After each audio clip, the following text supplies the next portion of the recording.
YCP అధినేత జగన్ పల్నాడు పర్యటన సందర్భంగా జరిగిన పరిణామాలపై టీడీపీ ఎమ్మెల్యే కన్నా లక్ష్మీనారాయణ తీవ్ర స్థాయిలో విరుచుకుపడ్డారు.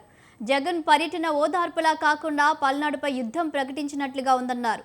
పల్నాడులో జగన్ అరాచక ర్యాలీతో 2 చనిపోయారని, వీరి మృతికి జగనే బాధ్యత వహించాలన్నారు. జగన్ ప్రజాస్వామ్యం గురించి మాట్లాడడం దెయ్యాలు వేదాలు వల్లించినట్లుందని ఎద్దేవా చేశారు. జగన్ బెదిరింపులకు భయపడేవారెవరూ లేరని స్పష్టం చేశారు. కమ్మవారిపై ద్వేషంతోనే అమరరాజా పరిశ్రమను తరిమేశారని, అమరావతిని సర్వనాశనం చేశారని కన్నా ఆరోపించారు. నాగమల్లేశ్వరరావు మృతికి 100% జగనే కారణమని కన్నా ఆరోపించారు. పోలీసు వేధింపుల వల్లే ఆయన ఆత్మహత్య చేసుకున్నారనడం అవాస్తవమన్నారు. నీకున్నటువంటి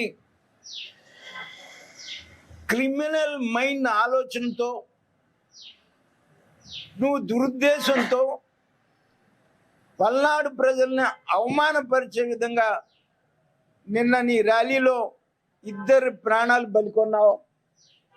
ఇంకో పోలసాని జయవర్ధన్ రెడ్డి, చిల్లి సింగయ్య, వీళ్ళిద్దరు ప్రాణాలు బలికొన్నావు. నీ అరాచక ర్యాలీ వల్ల, నీ పైశాచిక ప్రవర్తన వల్ల. అలాగే అన్నం పున్నమ్మ అనే ఆమెకి భృగుబండ విలేజ్ ఆమె కూడా లెగ్ ఫింగర్స్ ఫ్రాక్చర్ అయ్యి హాస్పిటల్లో ఉన్నటువంటి పరిస్థితి. నువ్వు ప్రజాస్వామ్యాన్ని గురించి మాట్లాడుతుంటే దెయ్యాలు వేదాలు వల్లిస్తున్నట్టు ఉన్నాయి.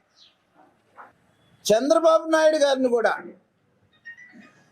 ఎన్నికలు డిక్లేర్ చేసే వరకు కూడా ఇంటి నుంచి బయటికి రానియకుండా, ఇల్లు కూడా ముట్టడించి, ఆఫీస్ ముట్టడించి,